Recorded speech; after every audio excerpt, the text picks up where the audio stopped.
Good afternoon, ladies and gentlemen. Welcome to Club Pro Chatter Season 4, Episode 5. Today's June 8th, 2021.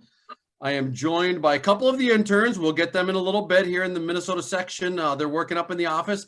And as always, by Scotty McDonald, Clean Cut McDonald, we call him now. And Kaylee will pop in a little bit. Now, Scott, explain to the viewers what's over your right shoulder, please. It's the scoreboard for you and I in events this year. Since you nipped me at Craigan's, that was your first win against me, and then I got you at the great event that John Hatcher had at Onika Ridge. We got to give him props to that. That was a heck of an event. So I nipped you there. So it's 1-1 currently for the season in our head-to-head. Okay, and I brought that up to your attention at Onika the other day because it should probably be weighted more for a 2-day event.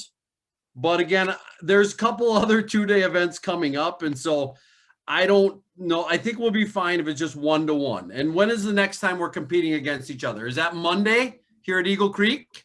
Yeah, back in your backyard. So I would maybe, I'd give you the advantage. Well, I'm hoping to, but you love that place too. And then Porwell's coming to play as well. That's your buddy.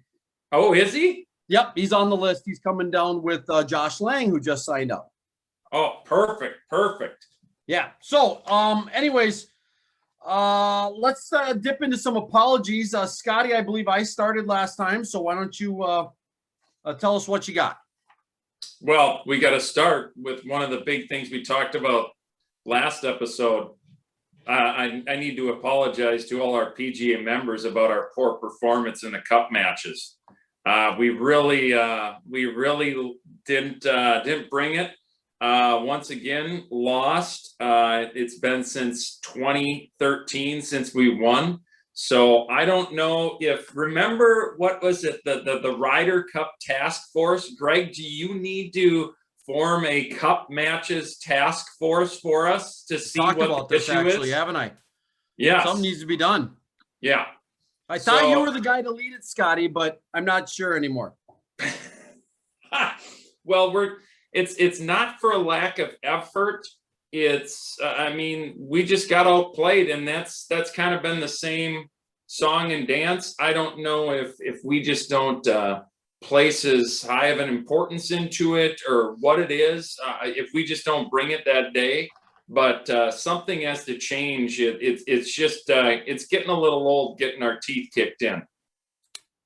Greg Snow's apologies for lying. I flat out lied on this podcast last time. I said I was playing in the 100 Holes for Hope, and life got turned upside down for me with state tournament action. As you know, Scotty, my daughter won her section. Yep. She beat her personal best by 14 shots, not cheating. Because as I was watching on the app, I thought it had to be cheating. I mean, there's no way she shoots 38. She'd never broke, Drew and Colin, seriously, she'd never broke 95. But I think 97 might have been her career low. Shoots 83 day one section. Then one of my players that I coach over at RCW, he made it. And so my 2 days are completely, which includes Monday. So it's 3 days. And then I got an ordeal on Sunday. So I'm not going to be at the Olivia Golf Club for 4 straight days. And my job is hanging in the balance here on that. And so Scotty has allowed me out of the 100 Holes for Hope. He's going to take care of it there. But I do want to apologize for lying. And I do hope, Scotty, you accept my apology. Well, I will accept your apology on one condition. If you donate an amount for as many birdies as I make. Yes, I'm in on that. Okay, let's see. 100 holes. You're going to make 30 birdies. So I'm gonna go $3 a birdie. Ooh, right here. Love it. $3 a birdie to 100 Holes of Hope. And Kaylee, can you write that down so that I know? Or isn't there something I have to do online to donate you can that? fill it. You can fill it out online. Just go to 100 Holes for Hope and donate on my page. If you want, you could do Foley and I birdies. I think I'm going you, Scotty. Okay, yeah. You. So, I think 30 is a little aggressive, but with A2P automatic 2-putt, there's a good chance. I'd say between 20 and 30 is a good goal. Scott, you're gonna have 30 birdies without even trying. I mean, you remember I shot 62 that one round? Yeah, I do. I remember. So Drew and Colin, I'm a terrible golfer compared to Scotty. And it's a birdie if you get it within the length of the pin. And so I can do that. And we played at about 5,800 yards. So Scotty's going to make 30 birdies. I wanted to give somewhere near $100. And, but I think it also will motivate you to not be terrible out there and to play better than you did a couple years ago when we played together. Yes. No, I will try hard because I love getting money out of your pocket. That's right. And it goes to a great cause. We're supporting the veterans.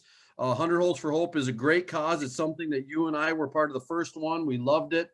And it's been a tough fit on my schedule ever since. But, you know, hey, that's life, right? Yes. All right. State of the section. Kaylee Ekstrom.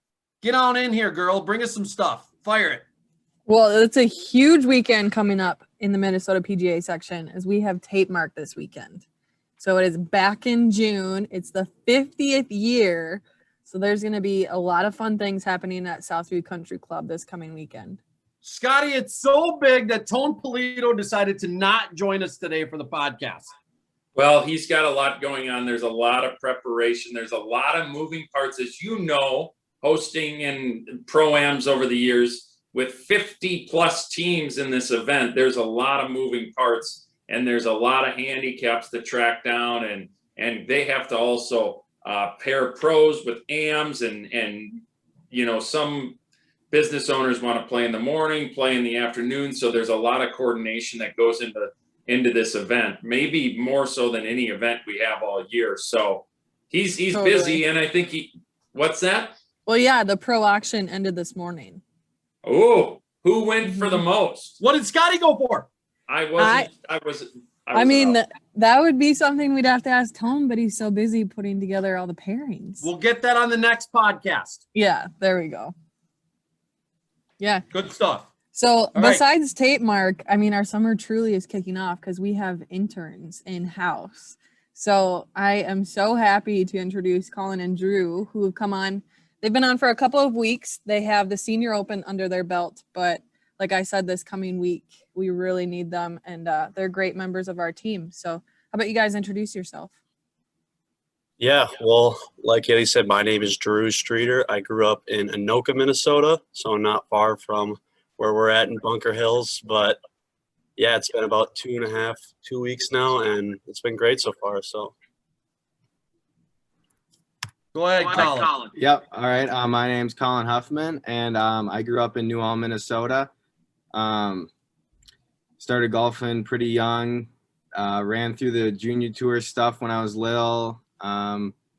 Played some high school golf, a tiny bit of college golf, and actually interned under Carla for the junior PGA 2 summers ago, and I liked that, and I figured I'd try it again here at the PGA. So yeah, 2 weeks in, like Drew said, and so far it's going well.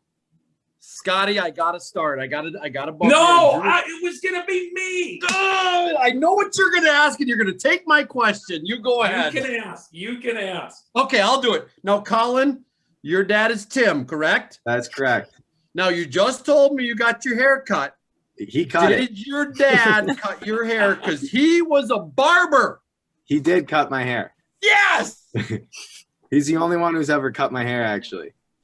Scotty, I knew you were going to ask that, weren't you? Well, I will tell you this, Colin.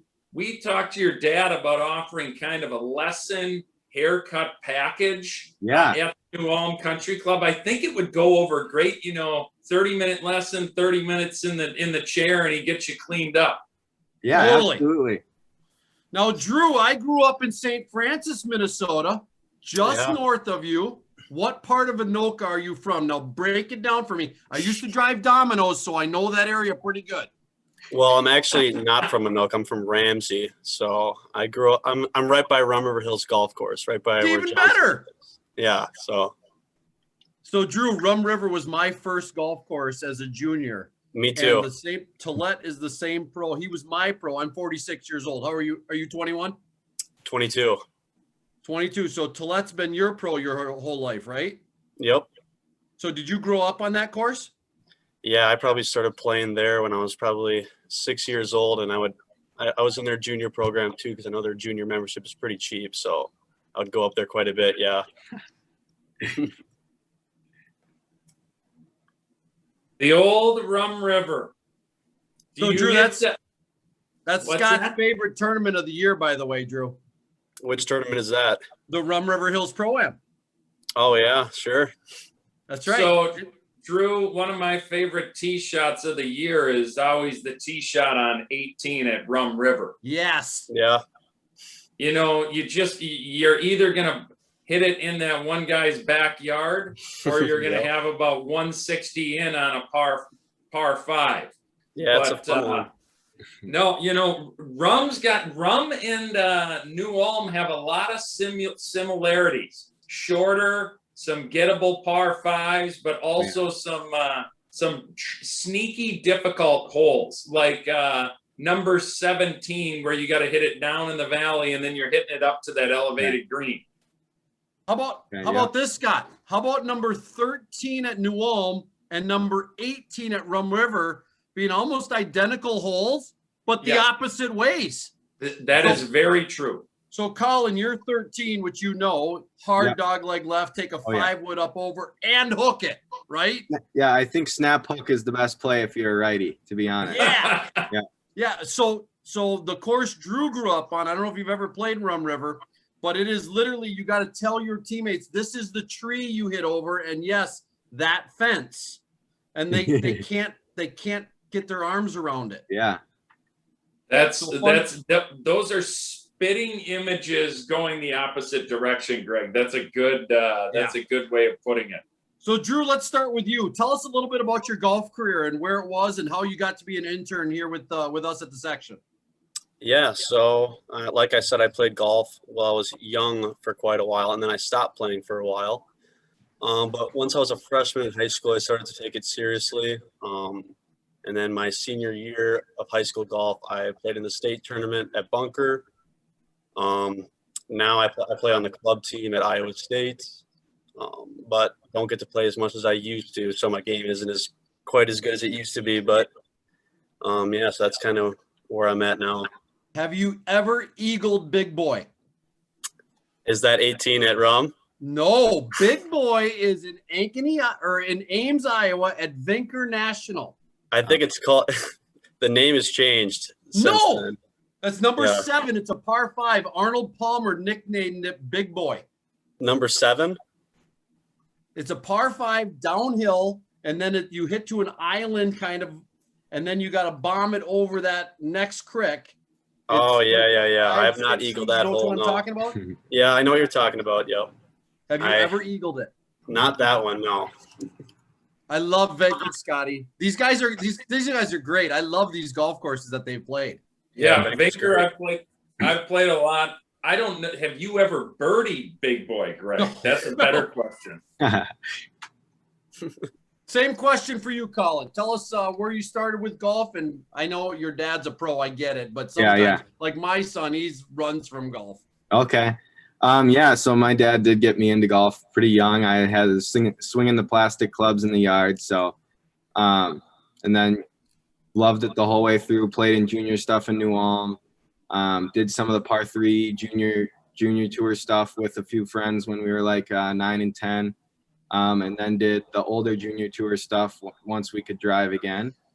And then from there played high school golf, 7th grade through 12th grade.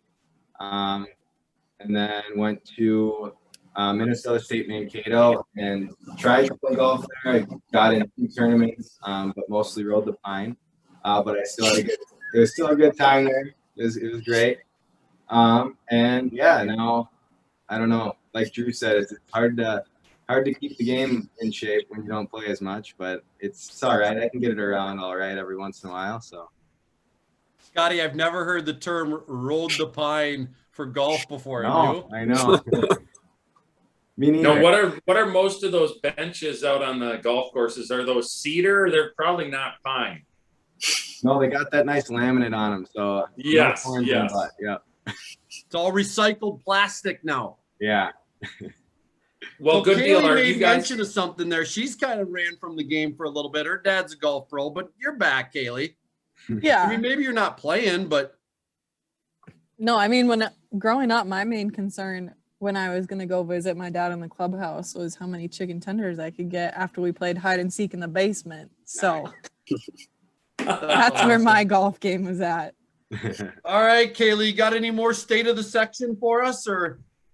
Not today. We have, big events coming up. So we're all getting ready for all of those things. All right, we're going to test Drew and Colin right here. Scotty, I had something happen to me the other day. Again, it's unbelievable. These things just pop up, and so they're filling in for Tone on the rules, and we'll see what they got. So I'm on number 11 at Eagle Creek, which Scotty's going to play next Monday. And the kid I couldn't tell if he's on the fringe or if he was just on the green, and I'm not even sure it matters, but you two are going to help me with this. So I'm kind of talking to Roger Lindahl from Benson. We're wondering who's going to go eat the next donut because, I mean, he's a big dude and I'm not small. And, we're talking about that. All of a sudden, the kid looks back at me. His ball is 1.5 feet to the right of where it was a moment ago. And they all look at me because I'm the rules guy, right, in this deal. So I'm there and I'm like, oh no, was he on the green? Was he not? And I go, I think I know the rule, but I called Tone immediately. So talk me through that, you guys. Either one of you, whichever wants to take it.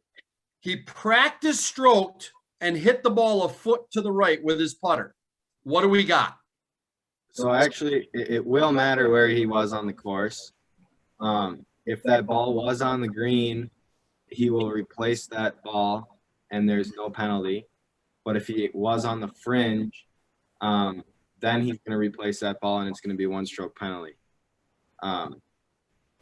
So the rule is depending on where you are on the course. If you're on the teen area or the green and you accidentally cause your ball to move, you will replace it, and there is no stroke penalty for that. If you are anywhere else on the course except for the green or the teen area, then you will replace that ball and you will get a 1-stroke penalty. Replace it. Drew, anything to add there? No, I think he pretty much summed up everything that I had.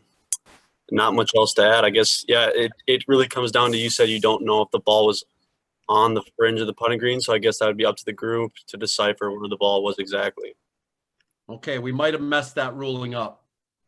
They told us afterwards that he was on the green, and I thought he was on the fringe. Okay. So when I called Tone, I didn't have a real distinct deal there. The good news is it didn't affect the kid for their team or for him individually making it to a state tournament. Scotty, have you ever done that in a practice swing? Well, I have on the putting green, which, when you're doing if you do practice putting strokes, that putter usually gets a little close, and sometimes you're looking at your line, and I've done it not any time in I can't remember the last time I did it, but yeah, it's happened on and you hit it off the tee on accident a lot of times, right? Yep. Maybe not with a practice swing, but look at wasn't it Zach Johnson at the Masters a couple years ago on 13? He took a practice swing and hit it. Mm-hmm. Oh, yeah. Yeah. That's the most memorable one that I can think of. So Drew or Colin, have you guys ever done that in a meet or in something that was important where you practice swing, even with a 5-iron, and you were so close that you nipped the ball? Luckily, I have not. No. I actually did do it once back in a junior tour event, but that was when the rule on the green was the same as everywhere else, where if you did move it, you had to replace it and take a stroke. So unfortunately, that did happen to me once. I was setting up for a putt, and I wiggled my putter a little too much, and it moved the ball about 3 inches forward. So. Oh, well, I do love how the rules have changed to be more player friendly. Absolutely. And kind of I always tell people this, intent is a big deal now. We got talking about the double hit the other day, and then somebody tried to show me, like, would this be legal? Well, they whiffed on the second one. They kind of popped it up, and then they tried to hit it again, and they whiffed. But I was like, no, if you intend to hit it twice, that's a penalty, but Yeah. that's one for down the road. But yeah, those are more embarrassing, I guess, than the penalty. It's like, I can't believe I just did that. Yeah, absolutely. All right, boys, thank you so much. We're glad to have you as part of our team here on the section. Make Tone's jobs easier. That's all I would ask, I'm a pseudo board member. I don't get to a lot of meetings, but I think that's a good goal for you guys. And it's a lot of fun, I think, working here. So we're glad to have you. Awesome. Yeah. Thank you. Thank you very much. Thanks, guys. Nice to meeting meet you both. Yeah. Yep. We'll see you this weekend at the Tapemark. Yeah, absolutely. Busy weekend. All right, Oh, yeah. Kaylee, hop back on here. I want to go through something real fast before we talk Tapemark. I got something right here that is of importance to me as a guy who's leading in these predictions. Oh gosh. So I won the Masters. We talked about that. And so I kept tabs of what happened here at the PGA. And Kaylee, you had Zalatoris, Rory, and Matsuyama, and we agreed that we would do it by total money. Well, all three of your players made the cut, Kaylee. They actually played pretty well.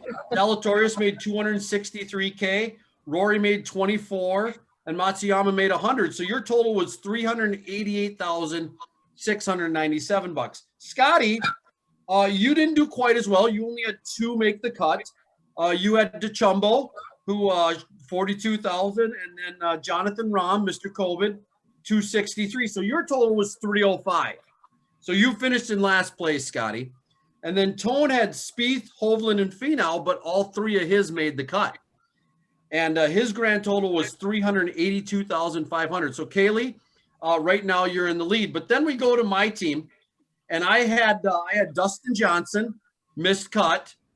Justin Thomas, missed cut. But then I had this guy named Brooks Koepka, who finished second because nobody had Phil Mickelson, who won. And my guy Koepka won 1.056 million, which means that I won by almost $700,000. So 2-0 to me, and just wanted to get your guys' comments on that. Well, could you get a calculator and see if R3's total added up to yours? Yeah. Oh, they're close. It's close. Well, good work on the Koepka pick. I think if we all would have had 10 picks, I don't know if any of us would have picked Phil Mickelson. Kaylee, were you thinking Phil at all? I mean, it's like one of the guys that I know his name, so he probably would have been higher on my list because I know his name. Right. So the reason why I didn't think Phil he would have been in a draft, I would have picked him maybe third round or something, because, if we had 16 teams, because when there's wind and the golf course is a lot about the driver, it just didn't seem to fit for him. But I mean, the stats didn't show that he drove overpowered or drove, or hit so many fairways that he won that way. I mean, he only hit like 56% of the fairways. It was really weird. Chambly was even saying, he goes, it doesn't make a lot of sense. It's kind of where stats lie. And Phil, I think, just capitalized on the times that he did hit the fairway. And we got to take our hat off to him. I was cheering hard for him, Scotty. I don't know about you, but I want him to win because I knew I'd win this pool if Brooks just stayed close. So I think for golf, it was great. I mean, this is a game that you can play for your entire life. And look at, you've got a almost 51-year-old hitting bombs out there and winning and becoming the oldest major champion. So how can it not be a great story for golf? I don't know if you guys saw the TV ratings, but they were really, really good. Way stronger than September when, Morikawa won. Granted, there weren't fans but yeah, the numbers blew like the NBA playoffs out of the water. It was pretty crazy. My buddies made mention of that too, and I had to quickly remind them that a PGA Tour Sunday is going to always be the game 3 of the NBA playoffs, especially round like one. Round, yeah, or the play-in round. Right. So again, I didn't take a lot of stock in that, but my friends who hate the NBA They were quick to point that out. So could you start something over your left shoulder, Scott, that says Snow 2, Ekstrom 0, Polito 0, McDonald 0? We're going to keep it blank for right now. We'll Okay. think about it, and we'll see what happens after the U.S. Open. We can maybe just keep your name up there because you're now undefeated. I do want to talk about that here after, at the end of the show, because we're going to do some U.S. Open predictions. And I do want to figure out what format you guys want to use. You're obviously not happy with I did total strokes the first time and now total money. And it seems like all these formats are favoring me, Kaylee. So Yeah, maybe you can think about that. Maybe you can think about that while we talk about Tapemark of what format we want to use for U.S. Open. Maybe we should do something with missed cuts, because I obviously can't pick the right guys that way. I mean, maybe if they make the cut, they get a point. If they finish top 25, a point, whatever. I'll let you figure that out, Scotty. All right, let's move on to Tapemark. Big week for us, Scott. Huge week for the section. This is the second one that we've run. Is that correct? Yes. Yes. I think the 3 years, we've always Dare, I remember even back when Darren DeYoung was running stuff that they were a part of initially, and Vincent, right? I'm sorry, I go back to that far. Where are you right now? So they always help. But what's that? You were cutting in and out. Oh, I'm sorry. I got bad connection here in my office. So, anyways, keep going. Okay. So I think back to I think 3 years ago it was kind of like, you're taking over, so let's start doing this together. And then last year was the first complete. Is my math right on that? So You're correct. So Scotty, what are some of the big differences with us just being helpers and then us totally taking over the Tapemark? There's not, the event itself has stayed the same. It's 3 days, it's 54 holes. There's a team cut after 36. It's usually around 50 to 55 teams. The last couple, because they've been in the fall and the days are shorter, have been smaller with COVID, and then the other year it was in the fall. But I think just overall it has a Tone and Vincent Pryor do a great job of running the event. We've got a lot of PGA representation. It's nice to see, Deutsch and Manthis out there, and, all our interns. So to be honest, I don't think it's changed a lot. There's not many differences other than, the branding's, Minnesota PGA versus it just used to be Tapemark. So it was a great event before. It's a great event now. So, if it ain't broke, don't fix it. That's kind of the old adage, right? Kaylee, from a staff perspective, what are some of the day-to-day things that have really, obviously Tone has got to do a ton of it. Scotty, we've run pro-ams ourselves, little smaller scale. We know how much work those are. So what are some of the things you're seeing around the office in regards to the Tapemark?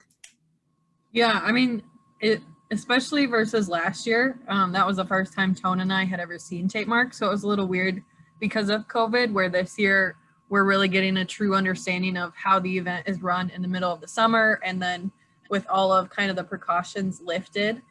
Tone and I talked about, we're literally talking like maybe 3 times an hour on like, how are we going to do this? How are we going to plan this? How does this look good? It's really important to us to have a lot of awareness about other businesses that are supporting Tapemark and who's involved. We're putting out signs everywhere across the entire golf course of who's a part of the whole program. Have you guys been on site a bunch already, Kaylee? Not yet, but this week we'll probably be living at Southview for the next couple of days. Yeah, move office over there, right? Yeah, exactly. So Scotty, what's a good winning score you think for the pro, and then throw out a team? You played in this a bunch. What's a winning score look like? So I pulled up past results, and it really all depends on the year, but usually as a pro in 3 rounds, you're going to have to get to double digits. I think the lowest score that I see is Don got it to 16 one year in 2014. Jeff Sorensen got it to 16 one year in 2009. So you think about it, that's, 5 under a round. And you've played Southview and there's birdies, but it's not like it's, if you get in the wrong spot, it's not like it's easy. And then on the AM and in the team game, I think traditionally, if you're between 50 and 60 under, you're going to be in the hunt. Again, it depends. Think about it. The format, Greg, is 2 of 4. You think about consistently, if handicaps are fair, that if you have a great day, you can shoot 18 to 24 under, 2 of 4, if you're meshing. But you're not going to do that every single day. So I think 18 under a day, 54 under is going to be in the mix most years. Scotty, what I think we found this at Anika Ridge the other day. You see a yardage and you think, let's go deep. Winning score was 1 under par for 3 guys. What are some of the nuances of Southview that make it so that it isn't I agree with you. I think you could shoot 6 over and feel like you didn't play that bad, and shoot 2 under and maybe feel like you didn't play that great. What are some of the nuances about Southview that you found that intrigue you? Well, I think the key is 3 clubs. It's the driver, it's wedges, and it's the putter. Because if you're driving it well, especially with the par 5s, all 4 of them are reachable. So if you put it in play, 4, you've got a short iron in, if you can hit it down that speed slot.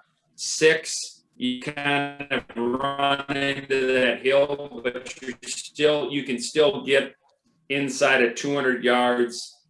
17, you can have inside of 200 yards, and some guys that really bomb it, like the younger guys, they can carry that hill and catch it. They can get it down to there to like 160 in, and 18's not super long, but all of those, 17 and 18 both have trouble left out of bounds, so you can't miss it. And then the other holes, it's a lot of wedges, because there's not a ton of, other than 16, I don't know if there's another par 4 over 400 yards. So you're not going to have long irons in. 5,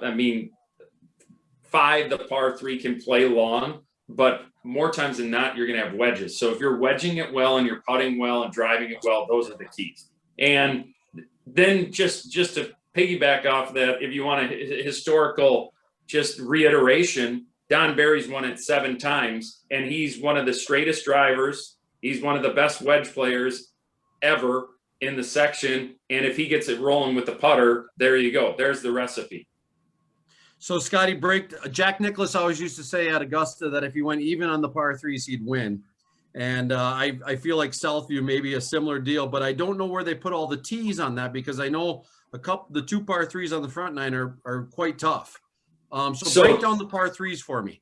Yeah. So 2, they will never have you on that back box. 2 plays anywhere from the front yardage 160 to the back yardage 180. So it's never going to play that as long as that back tee that can be like 220. So 2 plays up.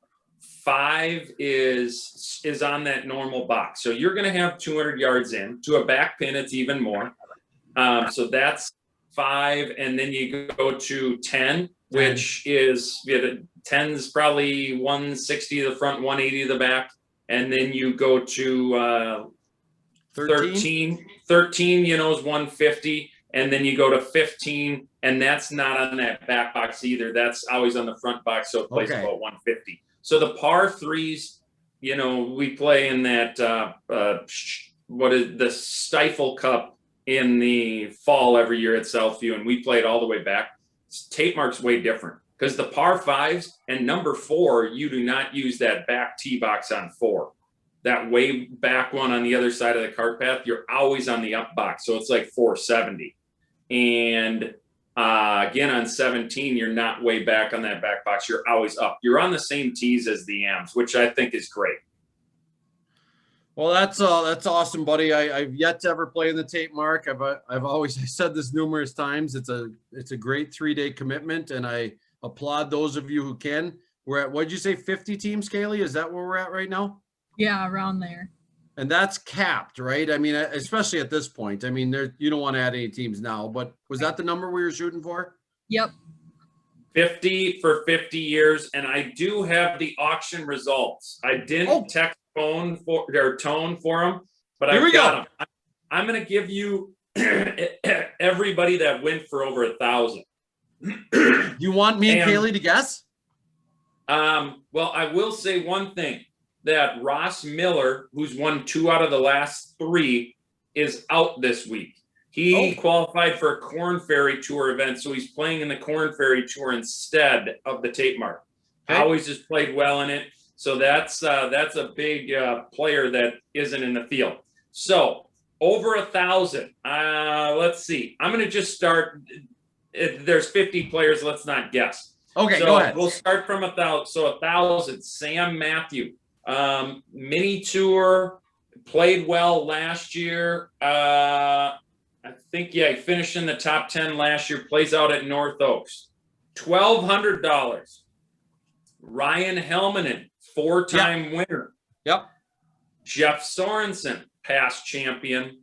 And Don Barry, 7-time champion. Are these all $1,200? These are all $1,200. Okay. And last, a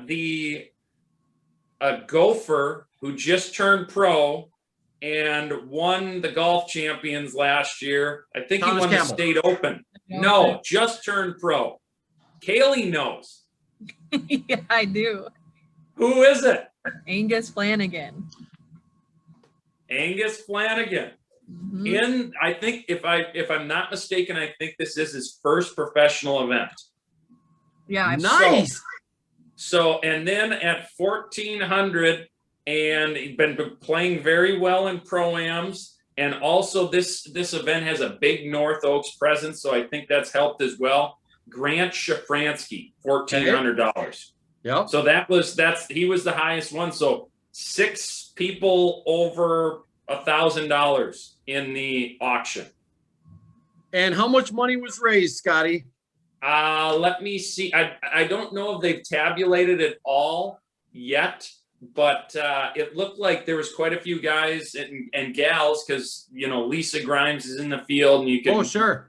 You could buy them in the auction. I would have to imagine if there were 30. I mean, probably, I don't know, 25,000, which That's is awesome. pretty impressive. Yeah. So, Well, any closing comments about the Tapemark, you guys, that you can think of, or anything you want to add to our section? And now's our chance. I just say, Kaylee, get some rest to the next couple of days, because it's going to be a long 3 days for you. Yep. I'm already starting to try and drink water as if it could carry over. Yes, it's going to be hot. Yeah, that's good. I'll get a good golf tan line. There you go. Yes, make sure you wear the same outfit each day. Yeah. That's important as to those tan lines. My daughter's team wore a longer sleeve the first day, and then the next day they wore a sleeveless one, and it was comical, to see those distinct lines over there. So I thought that was hilarious. All right, Tapemark 50 for 50. Scotty, I hope you play well there, buddy. Thank you. feel you're an extension of me. You're one of my good friends. I try to beat you every time we play, but I think that's part of the nature of friendship. But I don't think these guys like each other. And that's Brooks and Bryson. I don't get the sense that they want to beat each other because they like each other and they're going to hang out. I don't get that at all. Matter of fact, I go the other way, and I'm finding it hard to see, Scotty, that that people out there can see both sides of it. I think it's kind of like a Magic Larry Bird deal.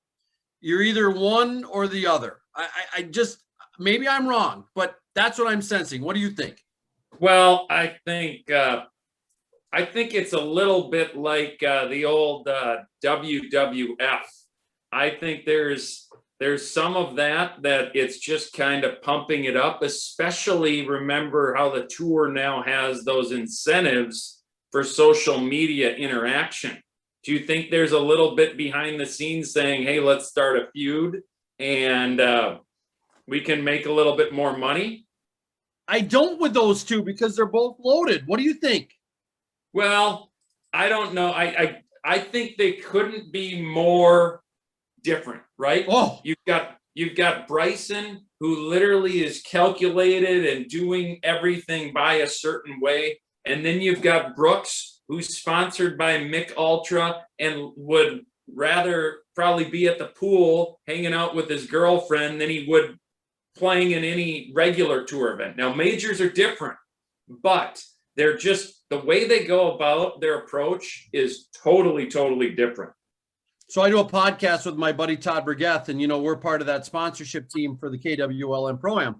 And Yep. we're on opposite pages here. Him and I are totally opposite. I look at Bryson as he's a rules guy. He follows the rules, meaning if the air density is whatever the number and the wind is at this, then here's the shot. And here's what I hit. It's a rule that he follows. It's analytics, whatever you want to call it. Yep. Bryson is a give me the 7-iron. I'm sorry, Brooks. Brooks is a give me the 7-iron. And his caddy says, are you sure? And he goes, yeah, I'm sure.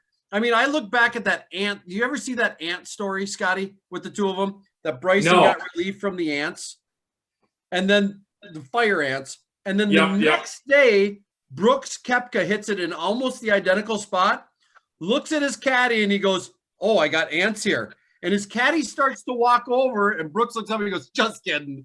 And it was like, it was so unbelievable. So whose side are you, Scott McDonald? Who are you on? I think they're both a little ridiculous. What? Yeah, I respect the way that Bryson plays the game.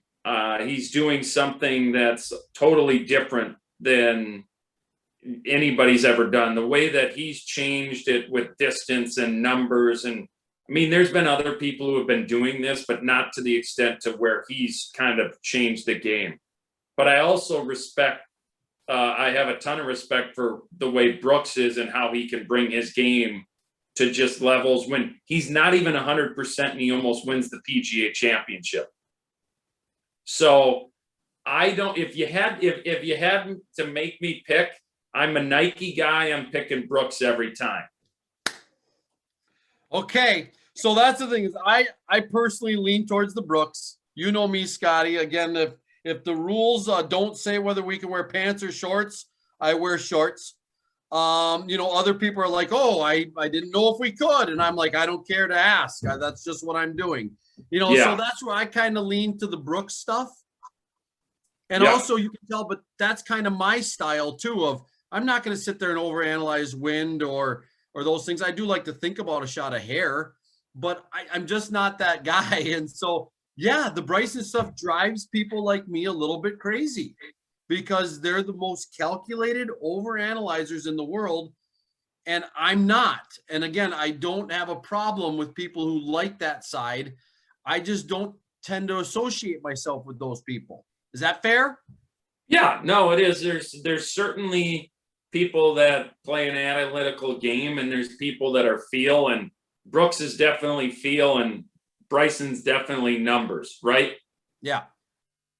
So and that's the way you play too, is feel.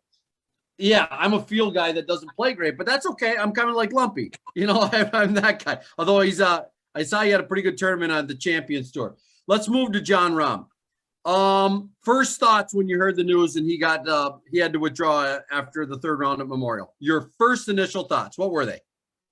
How would you like to be running a race and being a 6 mile, it's a mile race. Let's just say you're running a mile race and you've ran 3 laps and you literally have a lap lead. And they say you can't keep running.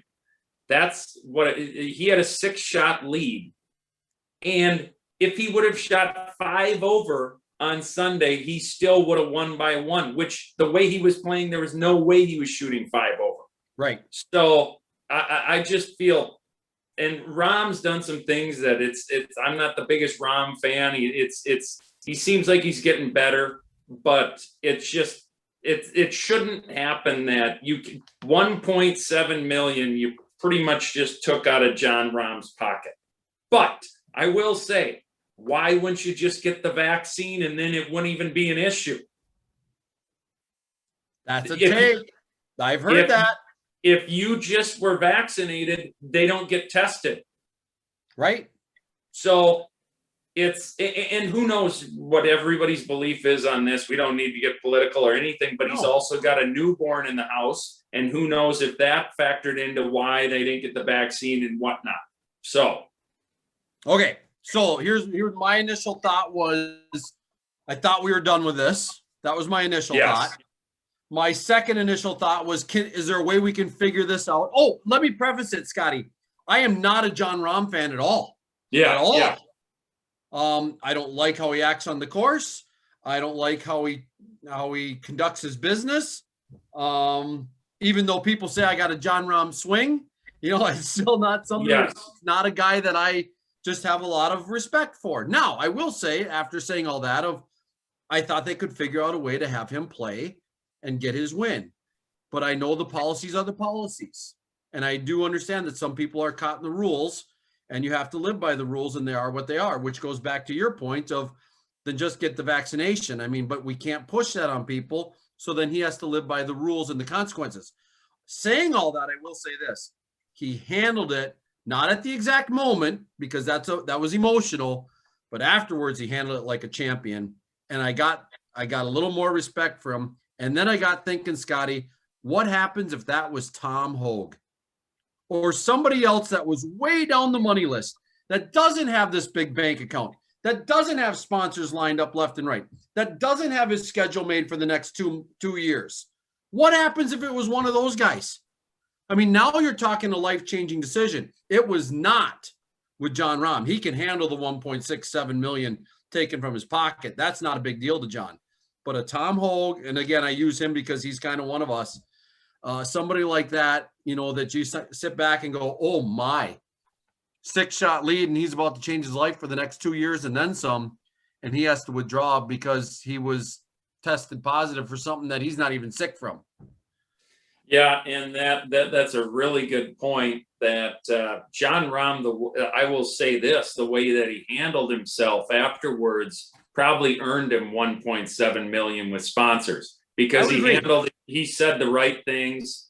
But you're totally right, Jon Rahm. He's gonna make millions. He's gonna be out there unless he gets hurt for 25 years. He's a talent. He's gonna be a #1 player in the world. So it isn't that big of a deal, but still a win's a win. But yeah, if it was somebody that just got in, there's 120 players in the field, somebody 120 on the money list or wherever that really needed it, it would have been a totally different story. And that would have just, that would have been terrible. So I guess if you could say, if it could happen to one person, that it's Jon Rahm, that it didn't really affect that much.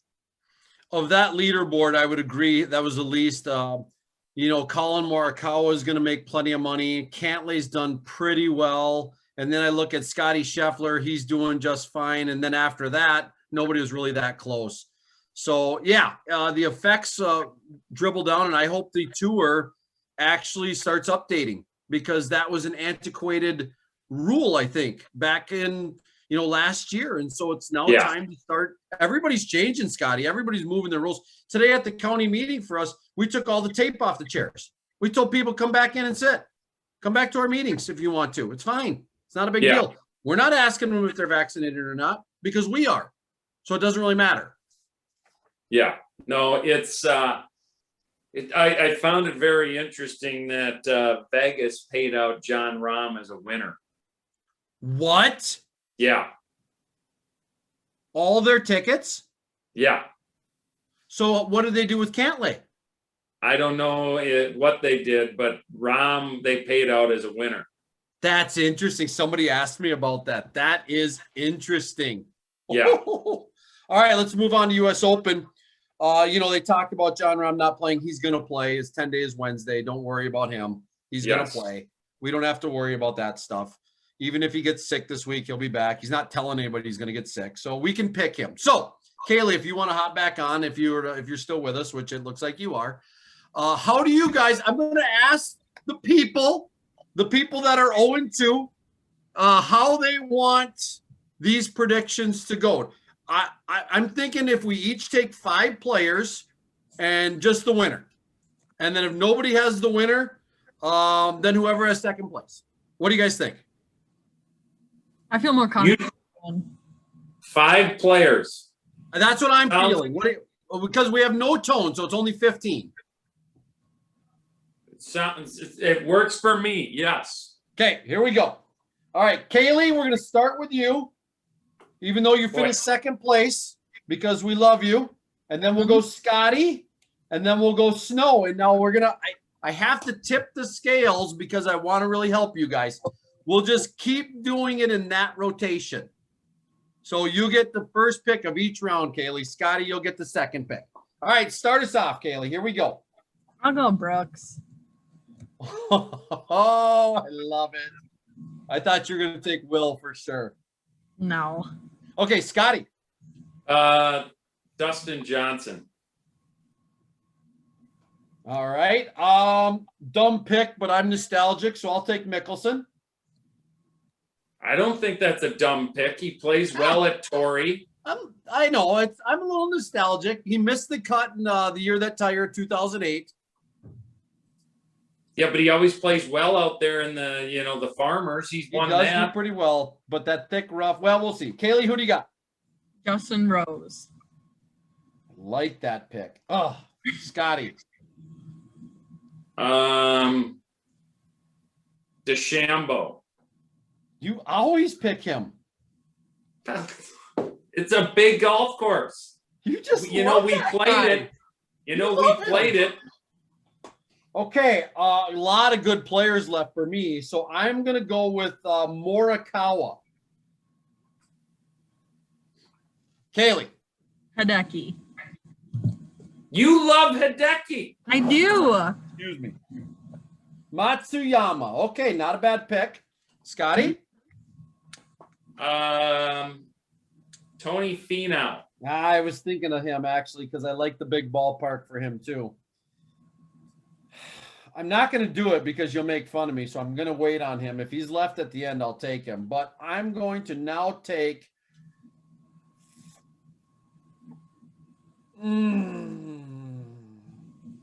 oh, boy, this is a toughie for me. I'm going to take Paul Casey.